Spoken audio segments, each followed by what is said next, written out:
Hello friends, welcome back to our channel. இந்த வீடியோவில் நம்ம என்ன பார்க்க போகிறோம்னு பார்த்தோம்னா டிசம்பர் 25க்கான கரண்ட் அஃபேர்ஸ். வாங்க வீடியோக்குள்ளே போகலாம். ஃபர்ஸ்ட் ஒன், இமயமலையை விட பழமையான மலைத்தொடர் எது? நம் நாட்டில் எங்கு அமைந்துள்ளது? ஆரவள்ளி மலைத்தொடர் தான் இமயமலையை விட பழமையான மலைத்தொடர். இந்த ஆரவள்ளி மலைத்தொடர் எந்தெந்த மாநிலங்களில் பரவி இருக்கு அப்படின்னு பார்த்தோம்னா குஜராத், ராஜஸ்தான், ஹரியானா, டெல்லி மாநிலங்களில் பரவி இருக்கு. ஆரவள்ளி மலைத்தொடரினுடைய வயது 200 கோடி ஆண்டுகள். ஆரவள்ளி மலைத்தொடரோட நீளம் 692 கிலோமீட்டர். இந்த ஆரவள்ளி மலைத்தொடருக்கு என்ன முக்கியத்துவம் அப்படின்னு பார்த்தோம்னா பாலைவனமாதல் தடுப்பு, அதாவது தார் பாலைவனம் பரவுவதை தடுக்கிறது. கிழக்கு ராஜஸ்தான் மற்றும் இந்தோ கங்கை சமவெளியை பாதுகாக்கிறது. நீர் பாதுகாப்பு, இது நிலத்தடி நீர் செறிவூட்டும்.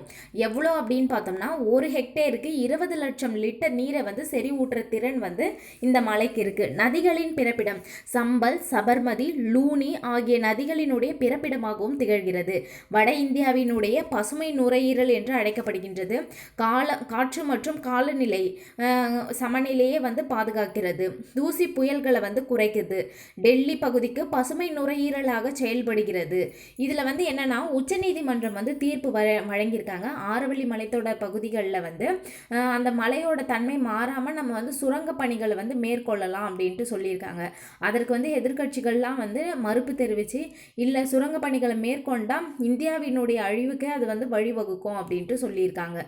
பருவநிலை மாற்றம் எல்லாமே மாறிடும் அப்படின்ட்டு சொல்லியிருக்காங்க.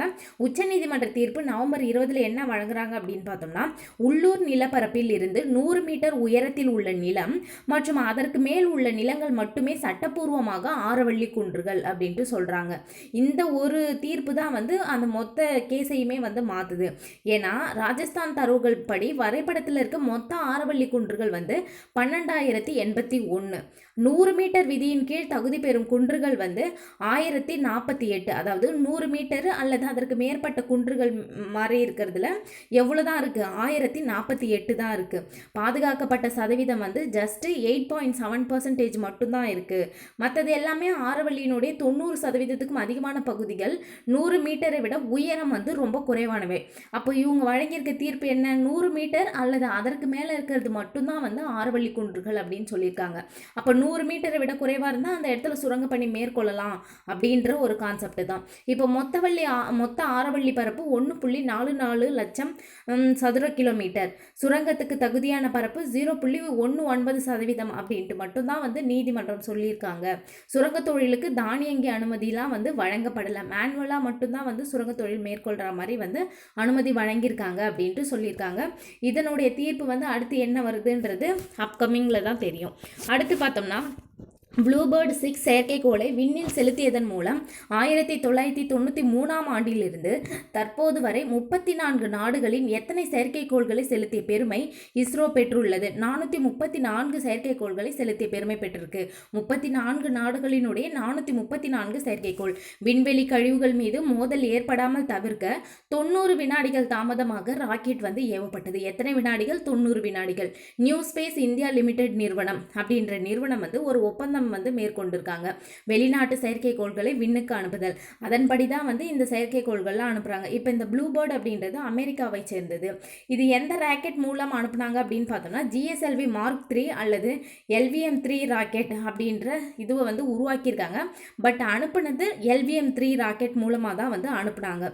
இந்த GSLV Mark 3 LVM-3 அப்படின்றது என்னன்னா தாழ்வட்ட பாதையில் 8000 கிலோ எடை கொண்ட செயற்கைக்கோள்களையும் ஒத்திசைவு பாதையில் 4000க்கும் அதிகமான எடை கொண்ட செயற்கைக்கோள்களையும் நிலைநிறுத்த முடியும் இந்த ரெண்டு ராக்கெட்டை பயன்படுத்தி அப்படின்ட்டு சொல்றாங்க. அடுத்து மே 1998 இந்தியா நடத்திய பொக்ரான் அணுகுண்டு சோதனை யாருடைய ஆட்சி காலத்தில் நிகழ்த்தப்பட்டது? அடல் பிஹாரி வாஜ்பாய் அவங்களுடைய ஆட்சி காலத்தில் தான் நடத்தப்பட்டது. ஹிந்தியில் மிகச்சிறப்பாக பேசக்கூடியவர் அடல் பிஹாரி வாஜ்பாய் என்று 1957 சான்றிதழ் வழங்கியவர் யாரு அப்படின்னா மக்களவைத் தலைவர் அனந்த சயனம் ஐயங்கார். இவருடைய ஆட்சியில் வாஜ்பாயோட ஆட்சியில் என்னென்ன திட்டங்கள்லாம் கொண்டுட்டு வந்தாங்க, என்னென்ன முக்கியமான விஷயங்கள்லாம் நடந்தது, நிறைய விஷயங்கள் நடந்தது. அதில் சில இம்பார்ட்டண்ட்டான விஷயம் என்னென்னலாம் அப்படின்னு பார்த்தோம்னா 1998 தங்க நாற்கர சாலை உருவாக்கியவர். டெல்லியில் மெட்ரோ ரயில் திட்டத்துக்கு ஒப்புதல் வழங்கியவர். நிலவுக்கு 2008 இந்தியா என்று உறுதிப்பட சொன்னவர். இதை பேஸ் பண்ணி தான் வந்து சந்திராயன் அப்படின்றதெல்லாம் வந்து யோசிக்கவே ஆரம்பிச்சாங்க. சர்வ சிக்ஷா அபியான் திட்டத்தை அறிமுகப்படுத்தியவர். வெளிநாட்டு வங்கிகள் துணை நிறுவனங்களாக செயல்பட அனுமதித்தவர்.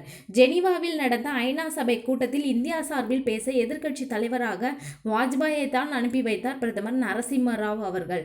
ஐநா சபையில் முதலில் ஹிந்தியில் உரையாற்றியவர் இவர்தான். 10 முறை மக்களவை உறுப்பினராகவும் 2 முறை மாநிலங்களவை உறுப்பினராகவும் இருந்தவர். இவர் வந்து தீவிரவாதி மிதவாதி அப்படின்னு பார்த்தோம்னா இவர் ஒரு மிதவாதி. வாஜ்பாயோட பிறந்த தினம் டிசம்பர் 25. அதனால தான் இவ்வளோ விஷயத்தை பார்க்குறோம். டிசம்பர் 25 தேசிய நல்லாட்சி தினமாக வந்து கொண்டாடப்படுகிறது. ஜெய் ஜவான் ஜெய் கிசான் ஜெய் விஞ்ஞான் என்றவர் வந்து வாஜ்பாய் தான். அதுவே ஜெய் ஜவான் ஜெய் கிசான் மட்டும் சொன்னது யார் அப்படின்னா லால் பகதூர் சாஸ்திரி. ஜெய் ஜவான் ஜெய் கிசான் ஜெய் விஞ்ஞான் ஜெய் அனுசந்தன் அப்படின்னு சொன்னது யார்? நரேந்திர மோடி அவர்கள். இவருக்கு வந்து வாஜ்பாய் அவர்களுக்கு பாரத ரத்னா விருது எப்பொழுது வழங்கப்பட்டது அப்படின்னு பார்த்தோம்னா 2015 வந்து வழங்கப்பட்டது. வழங்கியவர் யாரு? பிரணாப் முகர்ஜி. இந்த விருதினுடைய சிறப்பு என்ன அப்படின்னா வாஜ்பாய் இல்லத்திற்கே சென்று வந்து விருது வந்து வழங்கினாங்க. அதுதான் வந்து ஒரு ஸ்பெஷாலிட்டி. அடுத்து பார்த்தோம்னா விஜய் ஹசாரே கோப்பை கிரிக்கெட் போட்டியில் அபார வெற்றி பெற்றது எந்த நாடு? தமிழ்நாடு தான். எத்தனை ரன்கள் வித்தியாசத்தில்? 101 ரன்கள் வித்தியாசத்தில். எந்தெந்த மாநிலங்களுக்கு இடையில் நடைபெற்றது? தமிழ்நாடுக்கும் புதுச்சேரிக்கும் இடையில் நடைபெற்றது. தியான்சந்த் கேல் ரத்னா விருதுக்கு யாருடைய பெயரை தேர்வுக்குழு மத்திய அரசிடம் பரிந்துரைத்துள்ளது? இந்திய ஆடவர் ஹாக்கி அணி துணை கேப்டன் ஹர்திக் சிங் அவர்களினுடைய பெயரை தான் வந்து தியான்சந்த் கேல் ரத்னா விருதுக்கு வந்து தேர்வுக்குழு வந்து பரிந்துரைச்சிருக்காங்க. நாடாளுமன்றங்களில் நேரலை மொழிபெயர்ப்பு வசதி எந்த ஆண்டு தொடங்கப்பட்டது? 2023 ஆண்டு டிசம்பர் 11 தொடங்கப்பட்டது. கேள்வி நேரத்தின் போது தான் வந்து இதை வந்து தொடங்கினாங்க. முதலில் 10 மொழிகளுக்கு மட்டும்தான் வந்து மொழிபெயர்ப்பு, அதாவது நேரலை மொழிபெயர்ப்பு வசதி வந்து அளிச்சிருந்தாங்க. அதுக்கப்புறம் வந்து 12 மொழிகளுக்கு விரிவடைந்து தற்போது 22 அலுவல் மொழிகளிலும் வந்து விரிவடைந்துள்ளது அப்படின்ட்டு சொல்லியிருக்காங்க. தேங்க்ஸ் ஃபார் வாட்சிங்.